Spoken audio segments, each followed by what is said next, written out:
लोकसभेमध्ये प्रचंड अपयश आल्यानंतर देवेंद्र फडणवीस यांनी सरकारमधून बाहेर पडण्याचा निर्णय घेतलेला आहे। म्हणजेच मला माझ्या जबाबदारीतून मुक्त करा अशी त्यांनी अपेक्षा व्यक्त केलेली आहे, इच्छा व्यक्त केलेली आहे।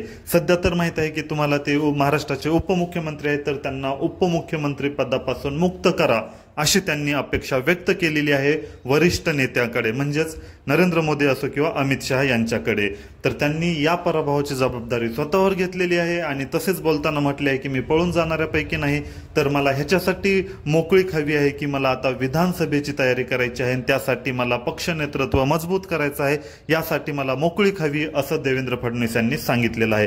तर यावर टीका करताना संजय राऊत यांनी असं म्हटलेलं आहे की आता अपयशानंतर त्यांची हकालपट्टी अशी होणारच आहे, त्यामुळे ते स्वतःहूनच बाहेर पडण्याचा विचार करत आहेत। आणि यावर सुषमा अंधारे यांनी असं म्हटलं आहे की ही तर डिग्निफाईड एक्झिट आहे, म्हणजेच इतरांनी काढून देण्यापेक्षा आपण स्वतःच निघून जायचं, अशा प्रकारचं वक्तव्य सुषमा अंधारे यांनी केलेलं आहे। तर देवेंद्र फडणवीसांचा या निर्णयाबद्दल तुम्हाला काय वाटतं कॉमेंट करून नक्कीच कळवा।